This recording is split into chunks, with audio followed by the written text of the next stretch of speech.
Everyone's time for being here. Once again, I am Jerica Lighting. I'm the Deputy Project Manager for the Richland County Disparity Study. Thank you for being here with us at our public hearing for the study. I'm also happy to be joined by Ms. Gloria Tanner of CBC LLC, who's one of our subcontractors, as well as Ms. Diane Sumter from DISA Incorporated, who's also one of our subcontractors. To start us off, I will go through a very brief presentation on just a few rules and information about the disparity study. However, this meeting is really for us to hear about your experience of doing business with Richland County or your reasons for not and things that you would like to see. I will also note that if you have any questions or any concerns, you can always leave them at the chat at this time and anytime during out this experience as well. To also let you know that this meeting is being recorded and will go on the public record. So if you don't feel comfortable of speaking with us here on the record, we do have a disparity study email and website in which you can also leave your testimonies and your comments there. Those will also be able to be added into the study. But do note, even if you do speak with us tonight, your name and your firm name will not be added within the disparity study, and that will be anonymous from the county. So I do hope that you will be open and honest with us today and express yourself and of your experience. And with that, I will pull up my presentation and I will get us started.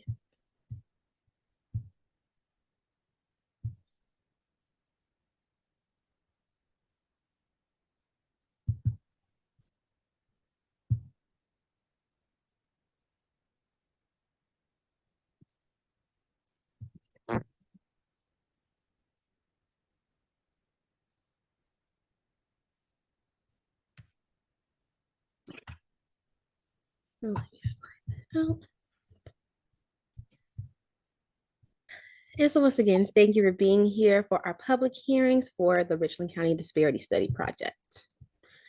In an agenda, what we're going to be discussing today, we'll go over a little bit about who Griffin and Strong is, what a disparity study is, the study process, and then the information that we'll need for our public hearing process and how we'll have this flow for us in this meeting. So a little bit about Griffin and Strong PC.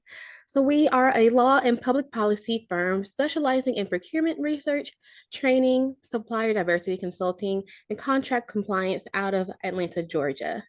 We have the most qualified team within the industry with 6 Juris Doctors, 2 PhD economists, and a PhD in anthropology. And we're happy to announce that we have not had any of our studies be challenged nor overturned in court, although some members and our experts have served for other disparity studies within those types of situations. A little bit about the purpose of a disparity study. So a disparity study is an objective research tool that is used to determine if disparities in a governmental's procurement activities exist within certain race, ethnic, and gender groups across the varying industry categories. It'll further look to see if those disparities are statistically significant and they are likely caused by the race and or gender status of the firm owners. Disparity studies will also utilize anecdotal evidence, which is why we have you here with us tonight. So we thank you once again, along with examining our current policies and procedures and practices of the county and a law review.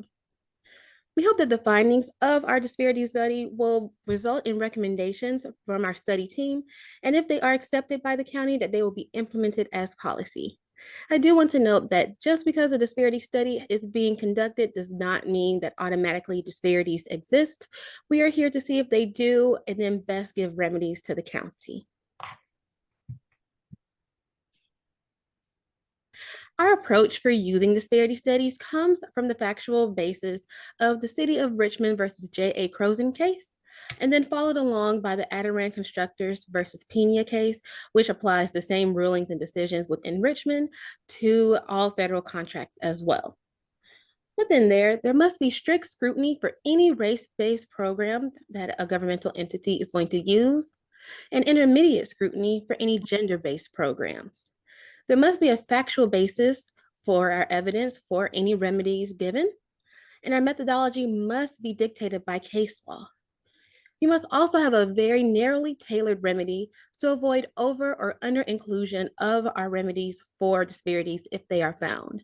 Because in the eyes of the court, over inclusion of any racial category or ethnic or gender status is the same as under inclusion of these same groups as well. And a little bit about our methodology and our technical approach. These are the 10 major points that we do within a disparity study. Some are done in tandem and then some are isolated, but we start off with a law review of what the legal basis and the legal background of our client, and so therefore of Richland County. We go in to do a policy review to see if staff members and then what is written as policy, if those are any barriers to our MWBE firms as written. We do a relevant market analysis to see where is the geographical area that Richland County should be spending its procurement practices with. We do a utilization analysis to see whom is the county already using within its procurement practices. We do an availability analysis to see what firms are available within that relevant market to be used within the procurement process. And then we have a disparity analysis, which will compare the utilization, so who's being used by the county, versus the availability, who can be used by the county, and see if there are any gaps within that index. Further along, we'll see if those indices are statistically significant, which will better help us make narrowly tailored remedies for the county that will adjust for their specific needs. We also do a private sector analysis, which looks at the credit markets and any other barriers that may be within the area to our MWBE firms. And then we collect anecdotal evidence, which is part of our public hearings here, along with our anecdotal interviews that have been done by DISA. So if you have any calls from them, please participate and do our anecdotal interviews with us. We do organizational interviews, focus groups as well. And once again, we're always taking your email comments and your concerns as well. And then finally, we compile all of our findings together to create a full report in which we give our findings and recommendations to the county. And once again, these remedies to any disparities if we do find them. But then why we are here today. So our purpose of these public hearings is to hear your candid testimonies about your experience, whether positive or negative, of doing business with Richland County or any attempts that you have made to do business with Richland County.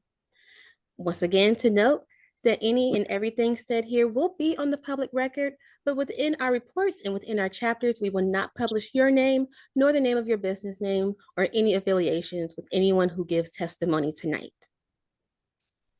We're not soliciting questions, so if you do have any questions about specifically the disparity study itself, how we got selected, things of that nature, please feel free once again to leave those within our study email, which I'll leave down below, and we'll be able to answer those comments separately. But this meeting is focusing on your opinions and your experiences. So after this presentation, you really probably won't hear that much more from me. And then when you are going to be giving your comment for me today, please start off by stating your name and your business name clearly for the record, and then you can begin with your testimony. Once again, you can always contact us and connect with us on Facebook and on our website at gspclaw.com. But once again, we also have that study email, which is richlandcountystudy@gspclaw.com. And then if you want any further information about the study team, or anything of that's coming up for our anecdotal process, you'll find that information on our website, which is richlandcountydisparitystudy.com. And so with that, I will stop sharing and I will open the floor for whomever would like to speak first. Once again, just state your name and your firm name, and then you can begin with your experience.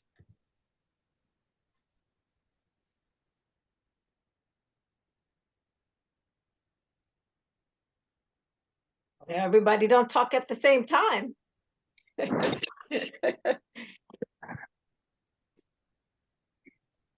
Well, this is Diane Sumter, and since I'm the big mouth on the group, I might as well start with my experiences. Having been in business for 37 years in Richland County, there's always been a serious disregard of minority businesses in Richland County. We were extremely pleased when we got this penny passed, and it began with much effort. But shortly after then, it seemed to have changed their OBO office, and it went to where their main purpose was to provide us training that others offered. And they started Bomboy, but most folks couldn't get on it. And when they did, it did not always have information when what we were looking for is possible procurement forecasts, some ways to assist us in getting this business, etc. Now, saying all of that, DISA has certainly been a subcontractor under one, two, or three of the engineering firms, and we've worked in that space. We've also had a prime contract where we did some sidewalk, et cetera, design, but that probably was never done where the office, the OBO office, now gladly to say they've changed directors, and I'm expecting that there will be a complete revisit of it and that we can begin to talk, et cetera. In addition to that, Richland County gave 89 million, et cetera, to Scout and did not put anything in it that included small women and minority business, even though they're going to work to do something later. But I've never heard of money being spent later once you pass it out. So I'm hopeful that this study will at least demonstrate and show that there's significant things that this county can do to honor its taxpayers, to honor its employers, and to honor those who are absolutely ready to work. But working in Richland County has been something that we've had very slow up to this point. So like I said, this is Diane Sumter from DISA. Thank you, Ms. Sumter. I appreciate your comments. And once again, the floor is open. You can also use the chat as well to place your comments. I'll be looking at those as well tonight. If you at any time see me looking down, I am taking notes, even though this meeting is being recorded.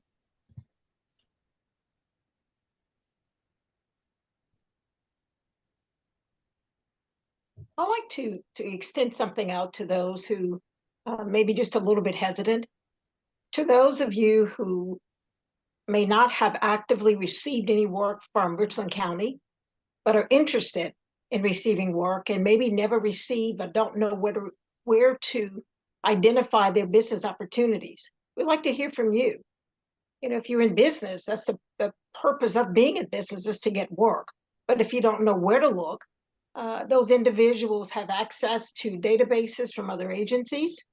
But if you're not receiving notifications of the opportunities, or even if you have yourself gone forward to attempt to submit a bid or proposal and not been successful, we'd like to hear about your experiences. So please provide any comments that you might have regarding that.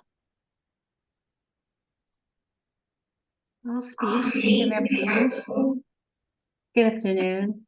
My name is Pat Parrish, and I am the President and CEO of Dallas Diversity 24/7. We are a management consulting firm. We also provide e-learning solutions. I'm glad to hear Ms. Tanner say that those that have not been awarded a contract because you didn't know where to find the information, I fall in that category. I do have several certifications. I am a woman-owned small business. I am a minority-owned small business. I think I have about 13 certifications, and I have not, even in the state of Charleston, South Carolina, I have not received any of the bids from this entity, and I'm thinking perhaps that because some of the entities are beginning to use things like Bonfire and Perigo, which I cannot afford, if they're not in my state, I cannot afford to purchase the additional subscriptions in addition to paying for all of the certifications that I have to in order to keep my certifications current. I have been in business since 2014, And I've created minority business programs that have been nationally recognized, and I appreciate the opportunity to be able to provide this information in the forum today. Thank you. Thank you. I appreciate that, participant Pat. So you mentioned Bonfire and then the other um entity, Periscope. Periscope. Thank you. Mhm.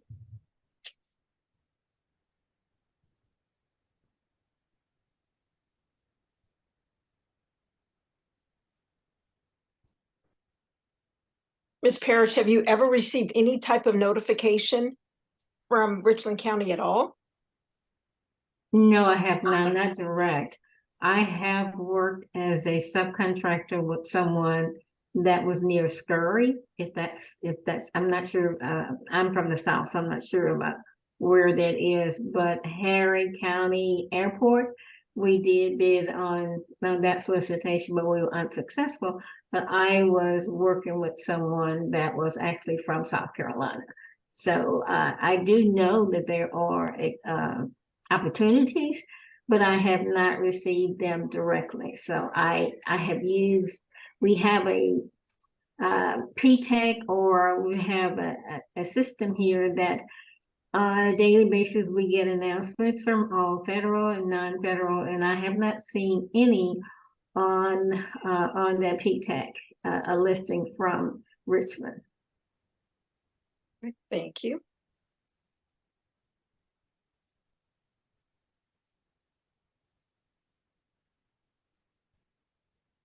What about anybody else? Or is everybody quiet because all you guys just have worked with Richland County, right?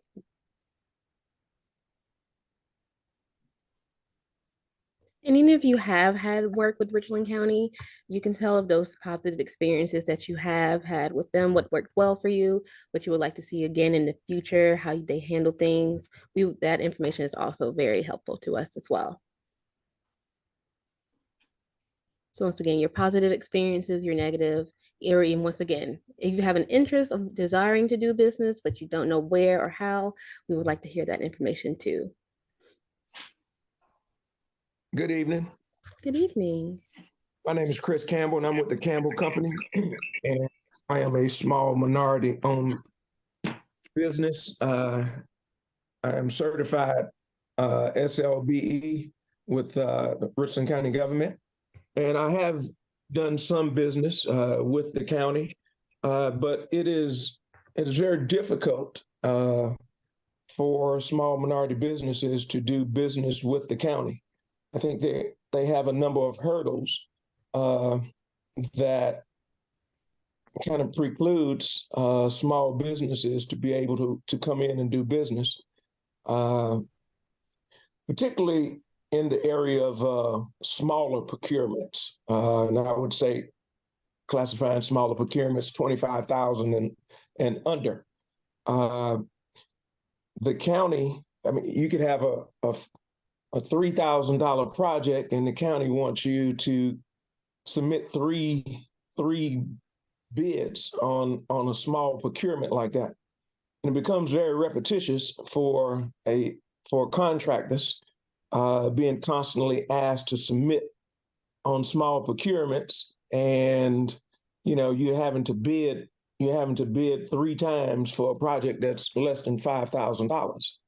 Other government entities, they have their caps of doing business is higher. The city of Columbia cap for a small job is $5,000, and one actual bid be submitted. As long as it's reasonable and just, then you can move on that.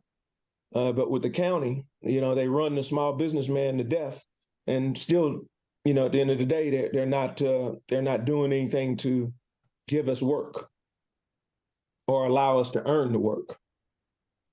Mr. Campbell, let me ask a follow-up question to the statement that you just made. So are you stating or clarify for me that the small dollar amount that they allow firms to bid on you said that maximum is what, $3,000, and that's too small, correct? And then they want you to bid on 3 consecutive bids. Is that valid? So let's just say you have a flooring job at 2020 Hampton, one office, and that job is going to be $3,500, right? They're wanting 3 contractors to come in and bid on a $3,500 job.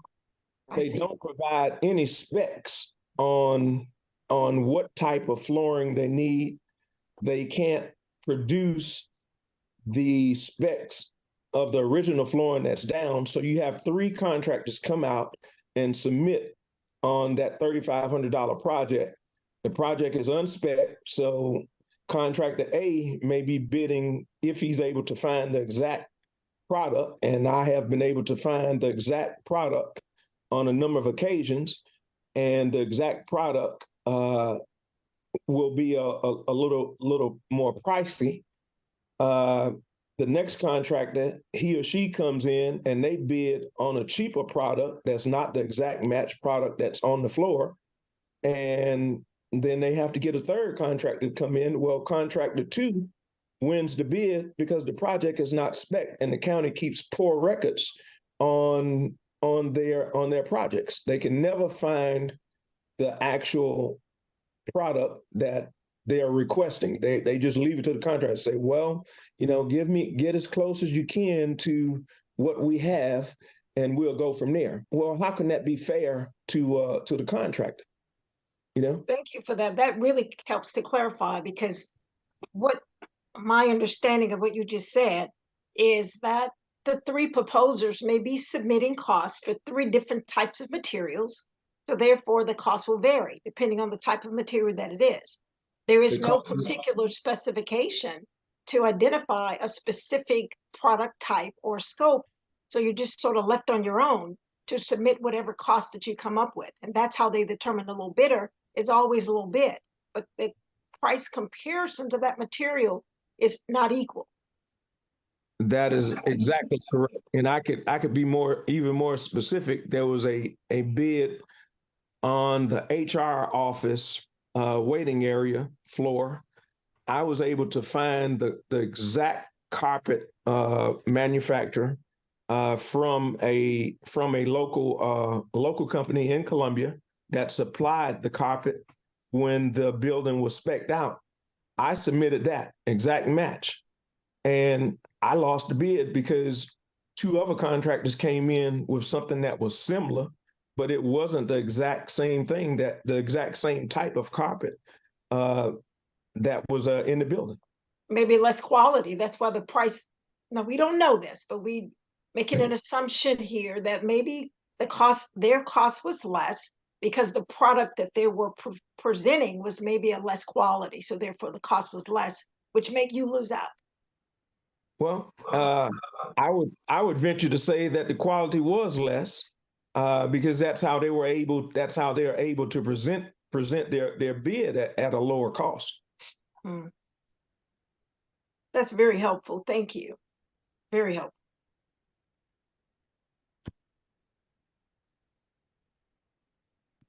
What about experiences from anyone else? Hello, this is Brack Clemens with Clemens Business Group. Hello. And kind of help everyone understand that my issue with dealing with various state agencies in South Carolina is a little bit different. The majority of the issue that I have is as a technology contractor, I provide enterprise software. I haven't seen a lot of those contracts being presented, and I'm sure that the state and the city, well, not the state, because with the state situation, with the city and the county, there's a tremendous need for software, for technology, hardware, software, and I'm just not seeing those solicitations or those bids being published. So I'm not sure where to find those and how they're acquiring those goods and services. So as a result of that, I kind of stopped looking and moved on to the state SCOBO website, which I've been very successful there with some of the contracts that I pursued. So my concern is where are they publishing the contracts for their technology? Okay. So where does Richland County publish their business opportunities for software? For software, hardware, and anything in that general Okay. scope of work. All right, thank you. Thank you so much. Hey, Gloria. Good evening. Good evening. Hey, listen. Hello. Hello, Jerica. Good evening. I'm sorry I can't turn on my camera, No problem. but I just wanted to share the issue that I have with the county. And I really think doing the disparity study is a need. Mine is with facilities. The county has a lot of facilities and buildings that they manage. And a lot of times when they set goals for projects, it's only on big construction projects or the highway roads projects. It's never on the maintenance and even management of the facilities. I know they have in-house staff, but they have to put out projects like Chris mentioned with flooring. There are projects that come out, but they don't set goals for them. So they continue to go to the same old contractors, and it's not allowing other contractors an opportunity to submit a bid or pricing on those projects. So You said, Lucinda, confirm for me yes. again, repeat again, please. You said, because I want to make sure I write this down, because that's important. If they're not setting goals, right? And they should be in That's certain right. areas. So tell me that's for Absolutely. facilities and management of facilities. And what else did you say? Well, really on the facility maintenance and potentially management. Okay. Yeah. Thank you. Yeah, that's because they have a lot of facilities that require repair, and that requires just maintenance. And so that was one of the issues we had a couple of years ago when talking with the county. We always ask, why don't you set goals for those kind of projects? Because those are your recurring, regular projects. They're paying someone to do it, and it's not all in house. So I do think they should open up the playing field for contractors to be able to bid on those projects. Let me ask of you this other question as a follow-on to the statement that you just made. You said that somebody's doing the work, right? And if they're not setting goals, and if they're not, so you don't see solicitations for those projects, and if they're not setting goals, do you know how the awards are being made? I've been asking that for a couple of years now. Okay. I want to know, how are you procuring facility related projects? Perfect. And it's not on Skibo. So I just really want to know what's the process. How did we get our foot in the door when it comes to those type of projects? And then the other issue, I guess I would say, when they have these big, I'm fortunate right now to be on a project with MDCon, but had I not been brought to the table with them, I would not have had an opportunity to bid on these projects because they're usually in the multi-million-dollar value. And I do think if they create smaller, maybe some bundling or, smaller projects, it'll kind of open up the door for more small women and minority contractors to bid on those contracts. Perfect. Thank you. Yeah. Thank you. This is Chris again. Okay, Mr. Campbell, we got Yes, you. go right ahead. So, Participant Campbell, you can go ahead and speak. We were hearing you. You're back on mute. Can you hear me now? Yes. Yeah. Go ahead. Okay. Yeah, just to follow up on Lucinda's comment, and I'm just sharing my thought process and my experience with a couple of the project managers from Richland County maintenance area. It appears to me that what happens, the project managers, they are going back to the same folk that they have always been doing business with. So it's whomever is in their little black book or Rolodex, that's who they're going back to for facility maintenance and upkeep. Now, I have been fortunate to develop a pretty good relationship with a couple of folk in that area and have been successful on getting some work out of the county. But I don't think it's nearly the amount that I could get. But I question the same thing as Lucinda has. How are you going about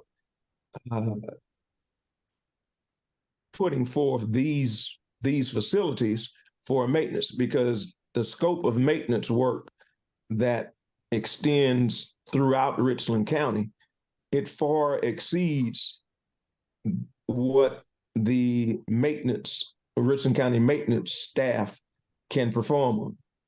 And, you can walk into any county building and you can see it. But, you're getting the same people that have always been doing business with the county. And I think that if the county was specifically setting aside a certain percentage of work for SLBEs and SLBE certified businesses with all projects, that would be a tremendous help for contractors, small minority contractors, to get a little slice of the pie of the county funds that are utilized for projects.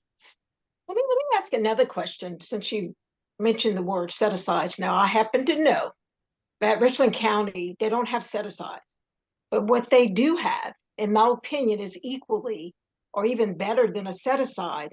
They have what's called a sheltered market program. I know that for a fact because I was involved with developing and writing the process for that. But after that was put in place, our contract or services ended with the county. And I don't know, or didn't really track after that, how many firms have been successful, meaning the smaller local minority women-owned firms, to benefit from that project. Has anybody in this audience in here with us tonight benefited from an award from a sheltered market project? No.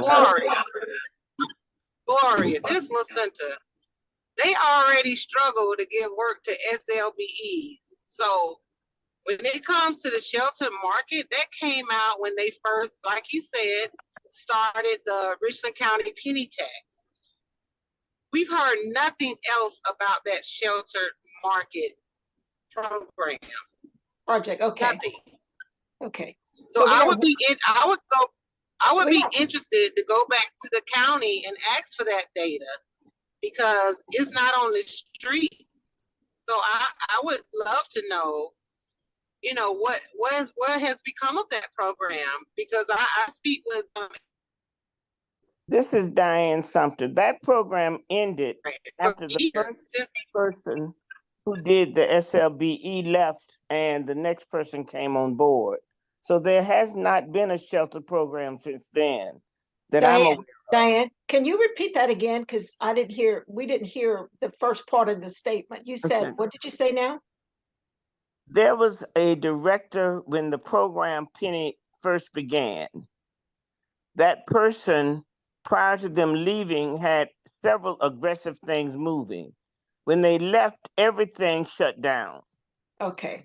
The next person that came on was struggling from a knowledge base. So I'm not aware of any shelter program being advertised. And I go on Bonvoy because that's where they're putting things now. But there's never been anything in reference to a shelter program.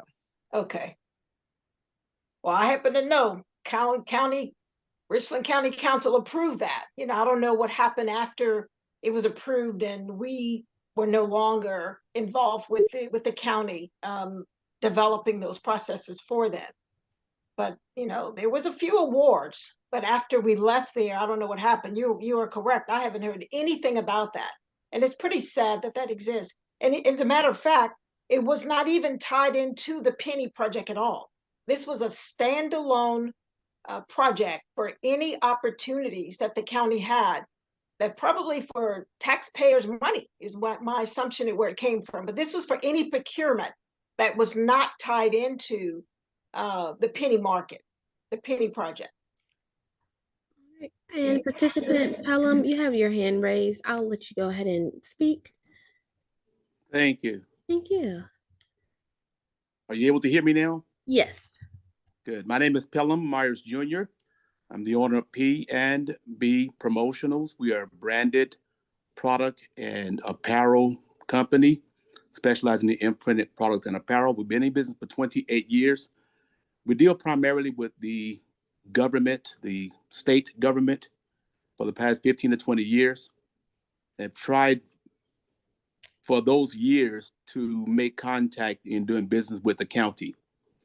I realized that the county uses our products throughout the entire county, and I see some bids that would come out, but I'm along with Brack that I don't see where the bids are actually published, but I know that they're using the products, and I'm trying to figure out where the work is coming from. I have read some documents that the work is coming from other states or out-of-state vendors. And it bothers me a lot when we have in-state vendors that can supply the same products and the county or municipal agencies are going outside of the state to make these purchases. So number one, I don't see where the bids are being published.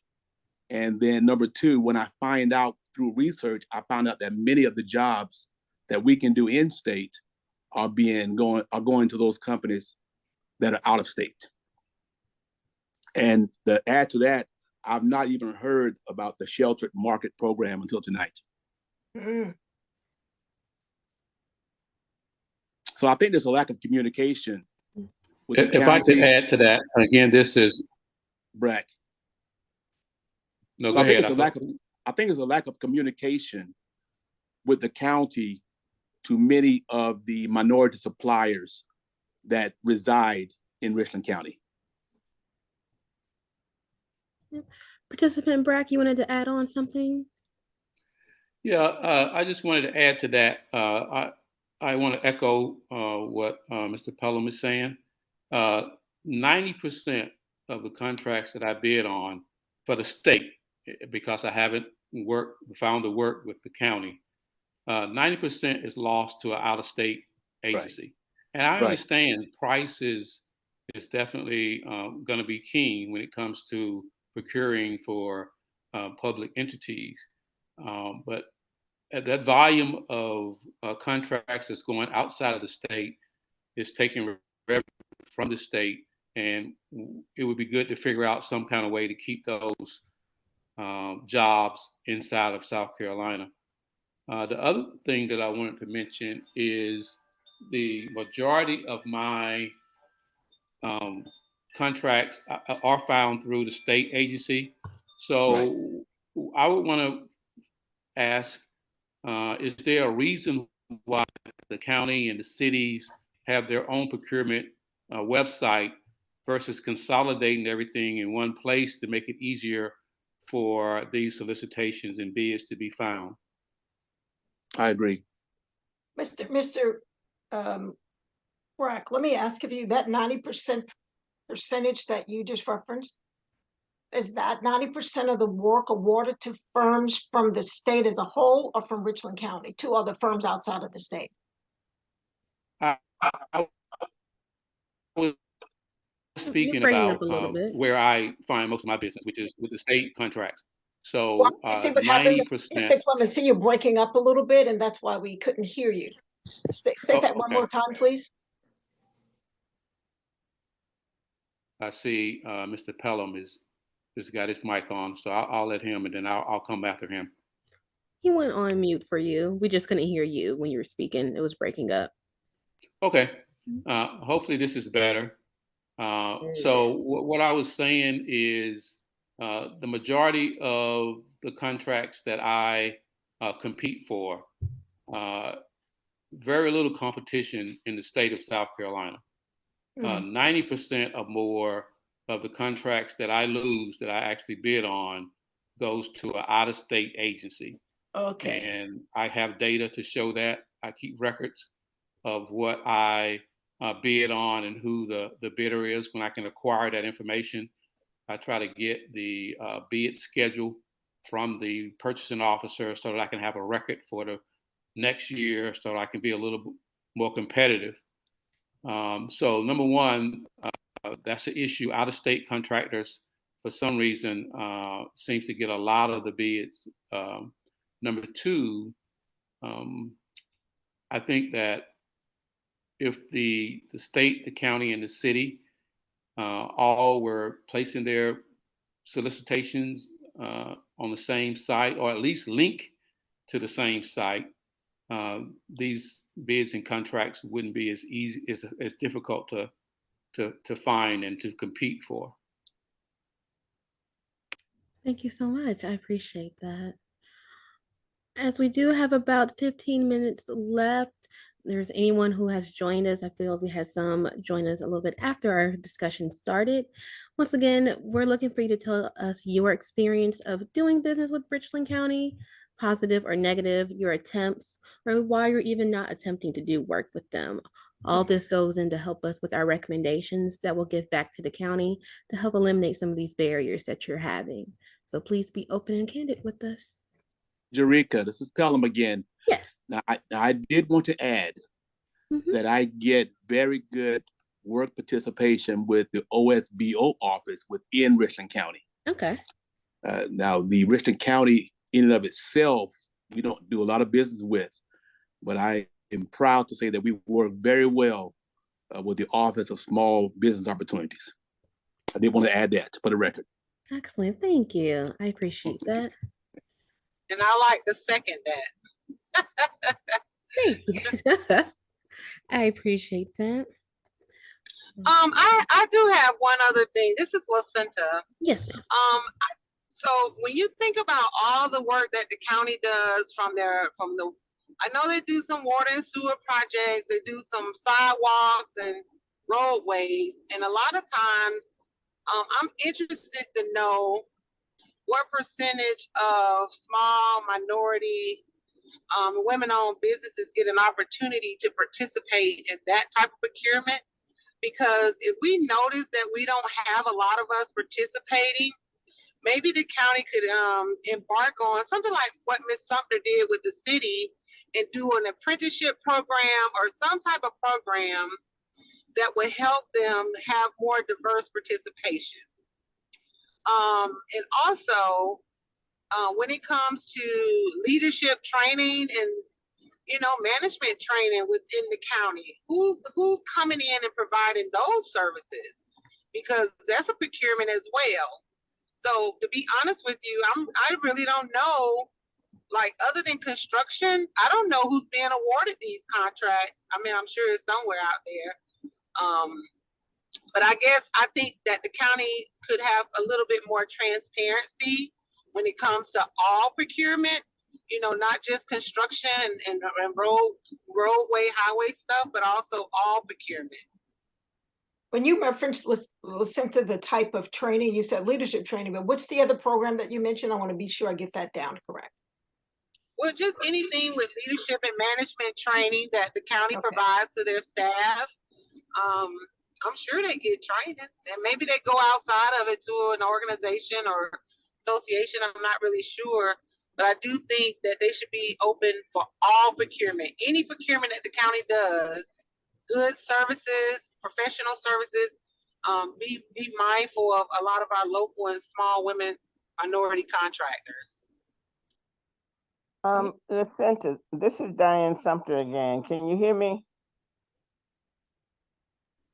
Yes, ma'am. I can hear you. Hello, Ms. Sumter. Hey, I guess one other thing in keeping with what you're saying, the county, I'm not certain, has ever done a training on Bonvoy or whatever the system that they went to.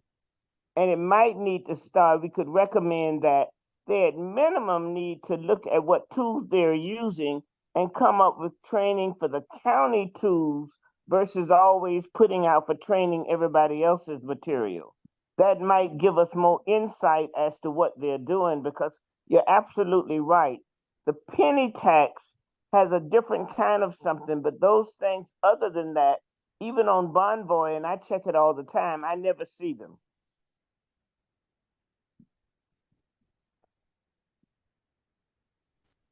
I second that. You know, we've heard some comments regarding opportunities other than the penny tax. You know, the projects that come through the penny tax. And what about individuals that have had or not had experiences working anything besides the penny? Is there anybody else? I'm looking at Mr. Bailey's in attendance here. Hello, Michael. What about your experience? Have you ever solicited anything with the county? Yeah, can you hear me? I can. Yes. Yes. Thank you. I do have a question. No, I have not done any work with the county. I've done work with the city, state, but never the county. I've tried, but I guess my question is, being a member of the media, I get the opportunity to speak to a lot of the small business and vendors. I know a lot of the people on the call, and I know a lot of people that are not on the call. So I guess my question is, representing the South Carolina Small Black Owned Media Coalition,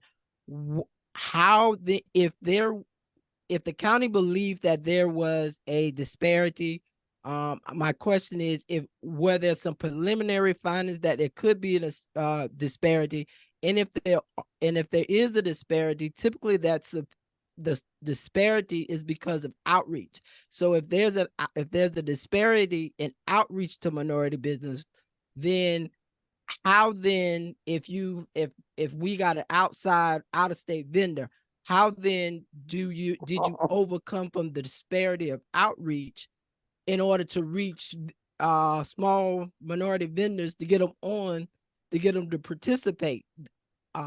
You understand what I'm saying? I absolutely understand you, and have Um, already raised that question, that subject. And yeah, I'm speaking from the media standpoint, because everybody always asks, well, you didn't print anything. I get absolutely nothing from the county, but some when there's a city council meeting, maybe they'll send that. But other than that, um, you know, what I definitely would have asked, how are you going to ensure that the findings in the disparity study are correct if the disparity study outreach is still handicapped by the same disparity that the county may or believe it already has, especially if you got an out-of-state vendor that may not be familiar with the area? sure. So I will answer that in just a brief moment, as this meeting is not to really answer questions about the disparity study, it's to Okay. hear from your perspective and your Okay. experiences. But we are an outside vendor. We are partnering with Miss Diane Sumter as well as Miss Gloria Tenner to be our people on the ground to assist us with getting the information out there to all of the vendors within the relevant market. Once again, we're here. We don't know if there are disparities or not. The study has not concluded yet, but anything that we do find will be published and then given back to the county for them to distribute out. So if you have questions on like how things are going to be given out, who is getting contacted, the results and findings, those are questions more so for the county on how they'll distribute that at the end of the project, which is slated for at the end of April. And let me add to that, one, Michael, the first list we received, we were getting very, very, very, very poor response. And this Griffin and Strong has gone back and developed a totally new list and sent it out. And it's beginning to, because we only call who they sent us to call, and it is improving now. So they have made an extra attempt by going back to the county to get additional information. So hopefully we'll be able to get to the number that they required of us. But we've been doing this for at least over a month, and that was a very difficult time getting anybody to respond. And it might be much because of the comments we are hearing here today that folks just feel that they've not been engaged. So we do need whoever we do call for at least for them to respond. And I'm hoping that this list will net us additional chances to survey other people. Well, Okay. let me add a little bit to that as well. Before you do, we are almost short on our time. I want to ensure that everyone who does have a moment and want to share their experience, which is the purpose of this meeting here, has a Sure. chance to tell us about their experiences. Then I will stay on for anyone else who has any things that they want to address as well. Participant Parrish, you have your hand raised, and then I see also comment in the chat as well. Participant Parrish, you're on mute if you're trying to speak. Yes, I am. Thank you very much for Thank me. you. My question is, does Richland County issue an annual report by category? And do they list who the primes are and who the subs are of each one of the projects? Twofold. The second one is when an item comes before the policy body, what kind of MWBE information is presented? For example, if you have let's say a flooring contract is out, what did procurement do or what did the user department do? How many certified MWBEs, SBEs did they send out and say, this bid is out, are you ready, willing, and able to submit a bid? On the conference call. And that information I'm on the conference call. does that information, is it incorporated in the council packet that is presented to the, I'm saying council, but is that information presented to the decision body so that they can make a decision, an informed decision that yes, the prime did submit, try to select bids from small firms, ready, willing, and able in the city, and what was their response? And so that's my question is, what kind of reports are actually being published to the public? Because I think transparency is probably the best asset we can have. You want to know who won the contract and who were the subs. And first of all, is that true? Is the list, did they actually receive the contract? Are they actually being paid? So that's my comment. And thank you. Once again, I won't be able to answer that, but I'll be sure to place that within my notes and for our recommendations that we give back to the county. And then participant Gutierrez, I also see your comment as well. I'll make sure to take that into note.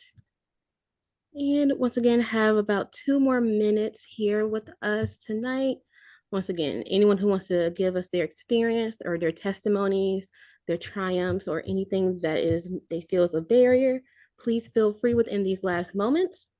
And then I will also go ahead and place, once again, the study email, in which, once again, if you have any questions that can pertain to the disparity study in itself, you can ask those questions there. I'm the one who answers those. And then I'll also leave my personal email for everyone as well. And the study website, which has a little bit more information about the study team as well. So as we take these time, please feel free, and then I'll place that information within the chat. Okay, Jerica, the only other comment I like to make, just from experience with the county, I know a lot of times they have to get 3 quotes, but in the past, I feel like they were only getting 3 quotes so they can solidify or confirm another contractor, and they only needed my quote in order to say they got 3 quotes, if that makes sense.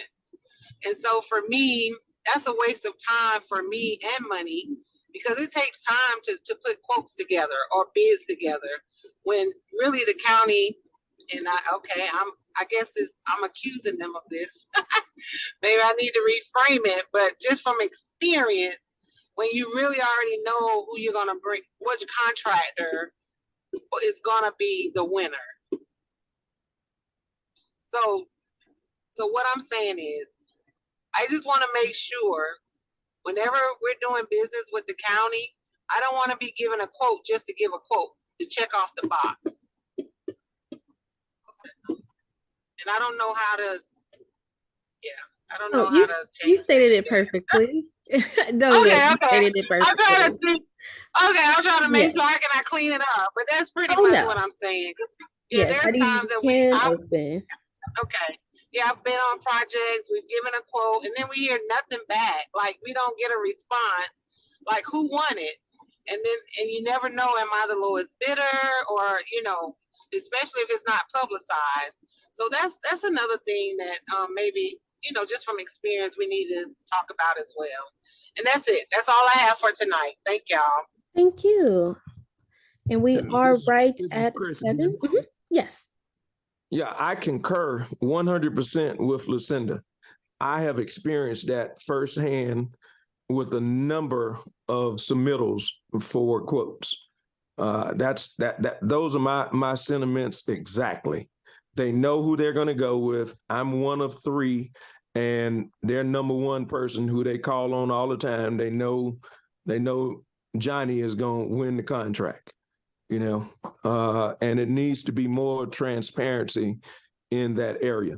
Follow-up question: when will you have an actual public meeting, not on Zoom or Teams, to invite people to come out to a public place and advertise it through the media, our media person that was just spoke, and other media outlets through the Columbia market? I think we could get more people in if the word is put out, PSAs through the radio and TV markets.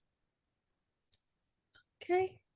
So I have your comment about transparency. And we, as of COVID-19, we are doing our public hearings virtually on Zoom. However, if you would like for us to come down, we are at the discretion of the county. But I'm happy to meet with any and everyone who would like to meet and tell their experience. Once again, I place my email and the study email within the chat. And so we can have those discussions, as well as we're happy to be engaged and be involved with you and to make sure that everything that we're doing for the study and for the county is to its best of its ability. And Jerica, Yes, ma'am. will y'all issue, so some people don't like to talk in fear of the county knowing it's us, and that maybe if you say something that, maybe they won't award you work. I know that sounds crazy, but it's the truth. A lot of people will not vocalize how they feel or their experiences. So have y'all thought about sending out a survey? Because I don't know if I received a survey. I know I get a lot of emails, but I don't remember receiving a survey.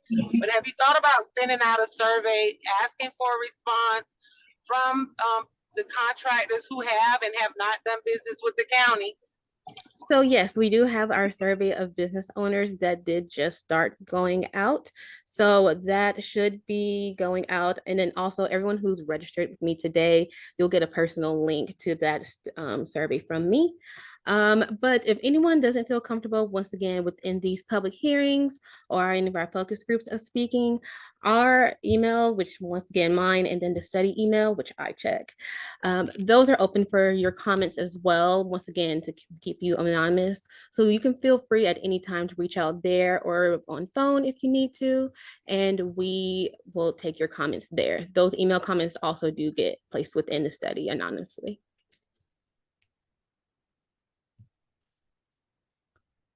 And then, okay, thank you. You're welcome, no problem. Participant Bailey, you do have some questions for me that I will email you back about, because I do see that they are once again pertaining a little bit more to the study and not to the public hearing itself. So I'll make sure that I will circle back with you. And with that, we are at 7:04, about to be 7:05. I can stay on if anyone has any other comments they would like to leave, but you can be considered dismissed.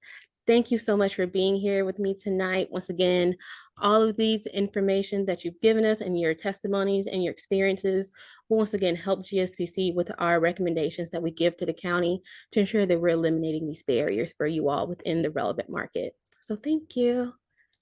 Thank you, Jericho. Thank you all.